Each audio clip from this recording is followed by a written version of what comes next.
नमस्कार, जय माता दी। मैं हूँ आपके अपनी लाइफ डिज़ाइनर जीतू आचार्य। मकर राशि की बात करते हैं, 2025 की बात करते हैं, यानी कैप्रिकॉर्न वालों के लिए कैसा रहेगा 2025। अब शनि तो राशि बदल रहे हैं, आपकी राशि के स्वामी हैं, और शनि का आपको मालूम है कि जब राशि बदलते हैं तो कहीं ना कहीं थोड़ा सा घबराना जो होता है वो हमारा शुरू हो जाता है। अब देखिए, आपकी राशि को छोड़ दे रहे हैं, आप ही की राशि के स्वामी आपकी राशि को छोड़ करके आपकी दूसरी राशि को भी छोड़ करके गुरु की राशि में जाने वाले हैं। तो यानी लग्न से अगर हम देखते हैं तो 12वें भाव में जाएंगे शनिदेव। अब ये शनिदेव की जो समय है, जो 2025 में जनवरी से लेकर के दिसंबर तक का जो समय है, ये कहाँ कौन सी राशि में गुजरेगा। सबसे पहले तो ये देखिएगा, जो शनिदेव की जो जर्नी है, जो स्टार्टिंग में रहेगा वो तब तो रहेगा कुंभ राशि में, लेकिन मई में जाकर के मार्च 29 मार्च में जाकर के ये शनिदेव जो हैं ये दूसरी राशि में बदल जाएंगे। यानी मई में भी बहुत सारे बदलाव हो रहे हैं, गुरु का बदलाव हो रहा है, राहु का बदलाव हो रहा है, केतु का बदलाव हो रहा है, लेकिन 29 मार्च को शनि का बदलाव हो रहा है। 29 मार्च को शनिदेव कुंभ राशि छोड़ करके मीन राशि में चले जाएंगे। यानी मकर राशि भी छूट गई इनकी, कुंभ राशि भी छूट गई। मूल त्रिकोण राशि में जो चल रहे थे तब तो बहुत रिलैक्स रहते हैं, लेकिन 12वें भाव में शनि, काल पुरुष की कुंडली का 12वां भाव होगा मीन राशि, वहां पर शनि किस तरीके का प्रभाव डालेंगे। और ये आपकी राशि से सबसे बड़ी बात है, आप मकर राशि वाले हैं तो आपकी राशि से ये कौन से भाव में रहेंगे। कुछ समय जो यानी मार्च तक तो ये रहेंगे द्वितीय भाव में, फिर ये तृतीय भाव में चले जाएंगे। यानी आपकी राशि से तृतीय भाव में ज़्यादा समय बिताएंगे। ये द्वितीय भाव में रहेंगे 29 मार्च तक, लेकिन 29 के बाद में ये तृतीय भाव में रहेंगे, थर्ड हाउस में रहेंगे। यानी आपके मेहनत के भाव में लेकर के जाकर के शनिदेव बैठेंगे। अब मेहनत जो है, कहते हैं ना, हम जल्दी जल्दी से मेहनत करते हैं तो साथ ही साथ रिजल्ट आना चाहिए, लेकिन ये मंद गति से चलने वाले प्लेनेट है। यानी मेहनत का फल कितनी जल्दी देंगे आपको इंडिकेशन से मिल रहा होगा कि कितनी जल्दी आपको फल देने वाले हैं, बताएंगे आपको कितनी जल्दी आपको ये फल देते हैं। लेकिन सबसे पहले हम गुरु की बात कर लेते हैं, जुपिटर की बात कर लेते हैं, क्योंकि जुपिटर की राशि में आपकी राशि के स्वामी जा रहे हैं गुरु की राशि में, तो गुरु की भी बात करना स्वाभाविक है हमारे लिए, क्योंकि गुरु धन के कारक होते हैं और इनका आपकी कुंडली के अंदर अच्छा रहना बहुत ज़रूरी होता है। इनकी जर्नी वृष राशि से शुरू होकर के मिथुन राशि पे जाकर के समाप्ति की ओर होगी। यानी दिसंबर में ये मिथुन राशि में चल रहे होंगे, जब ये 2025 का दिसंबर होगा।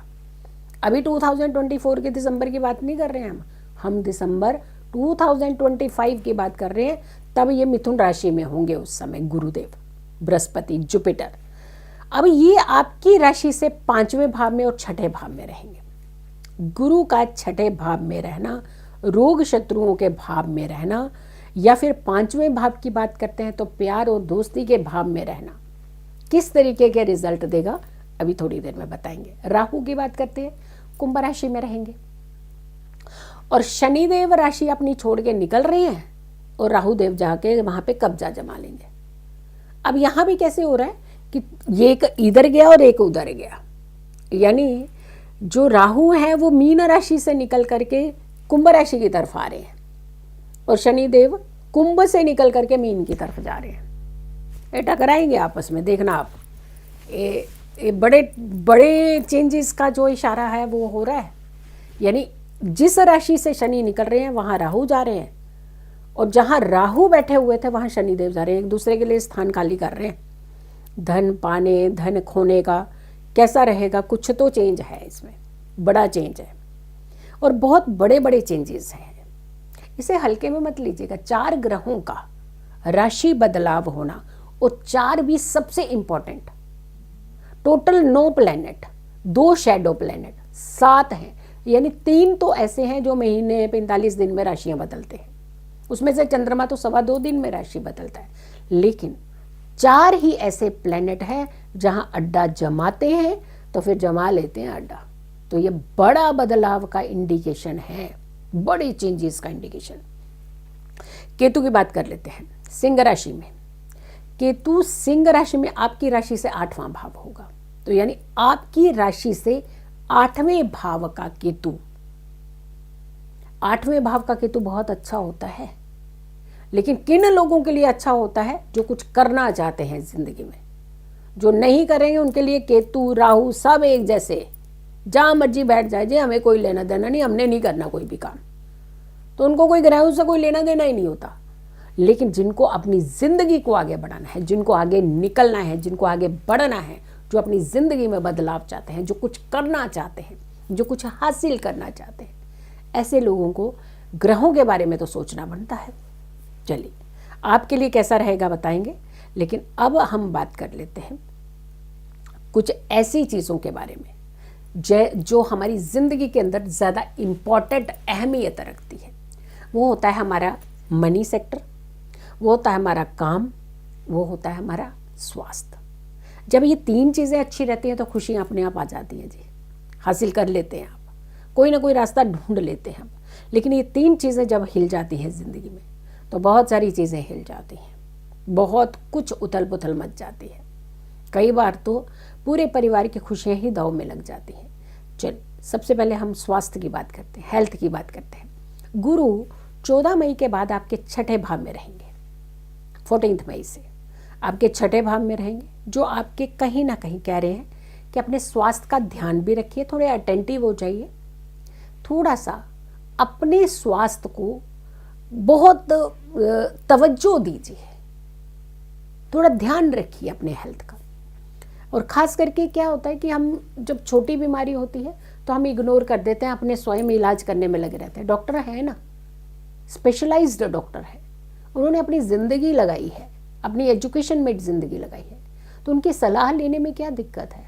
खुद ही अपने तजुर्बे नहीं करते रहना चाहिए। ठीक है, अपने भी करिए आप, जो अगर आपको नॉलेज है बहुत अच्छी की चीज़, लेकिन अगर कोई बीमारी लग रही है तो डॉक्टरी सलाह लेना तो बनता है ना, उसके लिए आप डॉक्टरी सलाह लीजिए, लेकिन साथ के साथ रेमेडीज भी कीजिए, कुछ अच्छे कर्म भी कीजिए, क्योंकि हम कर्मों के ऊपर भी निर्भर हो सकते हैं, होना चाहिए, यानी कर्म प्रधान बनना चाहिए, तो कर्मों की तरफ भी ध्यान दीजिए। शनि 29 मार्च के बाद आपके तीसरे भाव में यहाँ पर रहने वाले हैं, जिसकी वजह से भी कहीं ना कहीं आपको यही इंडिकेशन हो रहा है कि आपको ध्यान रखना है अपने हेल्थ का, उसे नज़रअंदाज नहीं करना है। राहु भी यही कह रहा है, क्योंकि राहु आपके दूसरे भाव में रहेंगे कि खाने पीने की तरफ थोड़ा सा ध्यान रखिएगा, अटेंटिव रहेगा। अब ये तो कुछ कर नहीं सकते ना, जब आप एक्सेस खा रहे हैं, फूडी हैं, ये भी खा रहे हैं, वो भी खा रहे हैं, तो उसमें क्या करेगा राहु? क्या कर ले? राहु ने बोल दिया कम खाओ, एक बार पेट खराब कर दिया आपका कि कम खाओ, उसके बावजूद आप लगे हुए हैं। तो यानी कहने का मतलब यह है कि गुमराह हो सकते हैं आप खाने पीने के मामले में। थोड़ा सा अपनी तरफ ध्यान देने का प्रयास कीजिए, और वाणी का भी ध्यान रखना है, इस बात तो आपने। केतु भी यही कह रहा है, यानी राहु केतु गुरु शनि सब यही कह रहे हैं कि इस बार अपना ध्यान जरूर रखिएगा, हेल्थ का ध्यान रखिए, ताकि आपको कोई बड़ी प्रॉब्लम ना छू पाए। करियर की बात करते हैं, आपके प्रोफेशन की बात करते हैं। शनि 29 मार्च से आपके तीसरे भाव में रहेंगे, और शनि का ये गोचर आपको करियर वाइज अगर हम देखते हैं तो कहीं ना कहीं एक बेटर रिजल्ट देता हुआ नजर आ रहा है। हाँ, लेकिन यहाँ पे कि ये आप उम्मीद नहीं कर पाएंगे अभी काम किया तो अभी उसका रिजल्ट हमें मिल जाएगा, यानी हाथों हाथ रिजल्ट की बात करते हैं। ये कहावत में अच्छा लगता है, हाथों हाथ रिजल्ट मिल जाए जी, हाथों हाथ रिजल्ट नहीं मिलता है, मेहनत करने के बाद ही रिजल्ट मिलता है। अब आप जैसे छोटा बच्चा है आपके घर में, तो आपने उसको स्कूलिंग कराई, उससे पहले सबसे प्रेप कराया, फिर स्कूलिंग कराई, उसके बाद आपने उसके उम्मीद करी कि ये थोड़ी ट्रेनिंग कर ले, कुछ इंटर्न कर ले, उसके बाद इनकम करे, इनकम के बाद आपने सोचा है कि ये 4 पैसे कमाएगा। लेकिन क्या आपने कभी ऐसा सोचा है कि बस अभी स्कूल में डाला तो वहीं से कमाना शुरू कर दे बच्चा? नहीं है ना, इनिशियल है। हर एक चीज़ का एक सिस्टम है, स्टेप बाय स्टेप ही जब आप आगे बढ़ते हैं तो ही आप अपनी मंजिल को हासिल करते हैं। तो यहाँ पर आपको थोड़ा सा ध्यान भी रखना है, अटेंटिव भी रहना, और अपनी ज़िंदगी में आगे बढ़ना है। देखिएगा आपके बहुत सारे काम हो सकते हैं इस बात। करियर के लिए तो सबसे बड़ी बात है इस बार खास करके केतु जो 8वें में बैठ करके आपकी राशि से आपके लिए एक तरफ थोड़ी थोड़ी सी समस्याएं भी करेगा, डार्क में रखता है कुछ चीज़ों को लेकर के, लेकिन वहीं जो रिसर्च ओरिएंटेड पर्सन है ना, जैसे बाल की खाल निकालने वाले जिसे हम कहते हैं, वो बड़े रिसर्च वाले होते हैं। एक चीज़ अगर उनके सामने आ जाए तो उसके सारे अंजर पंजर जो होते हैं पूरे चेक कर लेते हैं, ये है क्या चीज़। अगर कोई बोलने वाला खिलौना कोई छोटे बच्चे के सामने आप रख दीजिएगा, कई बार कुछ बच्चे ऐसे होते हैं कि आवाज़ कहाँ से निकल रही है उसको तोड़ देंगे पूरा, और फिर जोड़ने की भी पूरी कोशिश करेंगे, यानी तह तक जाने के प्रयास। ऐसे लोगों के लिए बहुत अच्छा रहेगा केतु। ऐसे लोगों को तो बड़े बड़े काम करवाएगा, बड़ी अपॉर्चुनिटी दिलाएगा, यानी करियर के हिसाब से यहाँ भी आपको फ़ायदा होता हो नज़र। और करियर अच्छा होगा तो धन आएगा ही आएगा, यानी धन भी इस बार बढ़ने वाला है आपके लिए। धन बढ़ेगा, आएगा, लेकिन आपको थोड़ा सा मेहनती भी बनना है इस बार। प्यार की अगर हम बात करते हैं तो आपके लिए, खास करके आपकी राशि के लिए, दूसरे और 8वें भाव में राहु और केतु का ये जो कॉम्बिनेशन बन रहा है ना, ये थोड़ी सी परेशानी बढ़ाएगा। कुछ भी बोल देंगे फिर भुगतेंगे ना, अरे नहीं मेरा मतलब ऐसा नहीं था, अरे मतलब कुछ भी रहा था, वर्ड तो निकल गए मुंह से। तो यानी बोलते हुए थोड़ा सा ध्यान रखिएगा, सामने वाले को आपकी बात चुभ सकती है। अब ये मेल फीमेल की बात नहीं हो रही कि मेल नहीं बोलेंगे तो फीमेल बोलेंगे, जैसा नहीं है। जो भी हैं इस राशि वाले, चाहे वो मेल हैं फीमेल हैं, बोलने से पहले 10 बार सोचिए, ताकि आपको कहीं भी ऐसा एम्बैरेस ना होना पड़े कि हाय हमने क्या कह दिया, अब इसको पैचअप कैसे करें। पारिवारिक लाइफ की बात करते हैं, छोटी छोटी बातों के चलते जो उतार चढ़ाव की स्थिति बननी है आपकी, यानी बात कुछ नहीं होनी, वो इतनी बड़ी बन जानी है। तो जो इतनी बड़ी बन जानी है बात, थोड़ा उसे कंट्रोल कर लीजिए ना, बात ही ना निकालिए अभी मुंह से, यानी हालात देख करके ही आप बात बोलिएगा, ताकि सामने वाले को चुभ ना जाए। चुभ सकती है आपकी बात, बहुत जल्दी दिल को छू जाएगी आपकी बात। ऐसे लगेगा कि पता नहीं कितना बड़ा तीर मार दिया आपने और छलनी कर दिया सामने वाले को। फिर लगे रहना पैचेस ऊपर मरहम लगाते रहना, फिर कई दिन तक मना करके ना ऐसे लगेगा कि तुम मना के भी थक गए हैं। अब यही करना पड़ेगा आपको फिर। तो कोशिश कीजिए जो अपने अल्फाज हैं, जो अपने वर्ड्स हैं, उन पे थोड़ी सी कंट्रोलिंग रखिएगा। उपाय क्या करने चाहिए आपको? मकर राशि वालों को खास करके कौन सी पूजाएं करनी चाहिए? क्योंकि आपकी राशि के स्वामी जो हैं वो शनिदेव है, तो शनि पूजा करनी चाहिए आपको। भगवान शिव का ध्यान करना चाहिए, भगवान शिव की आराधना करनी चाहिए।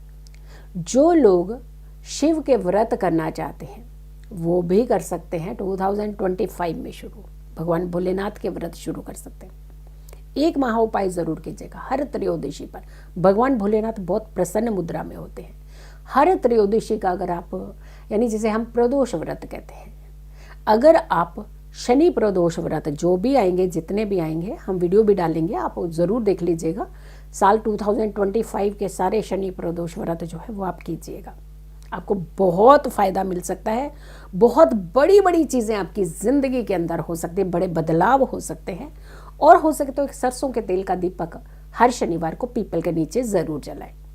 अगर पीपल के नीचे नहीं जला पा रहे तो शमी का एक पौधा अगर है तो उसे आप अपने घर में लगा लीजिए हर शनिवार को, वहाँ भी आप एक सरसों के तेल का दीपक जला सकते हैं। वीडियो को ज़्यादा शेयर कीजिएगा और मेरी आने वाली हर वीडियो को ज़रूर देखिएगा। अगली राशि हमारी होगी कुंभ राशि।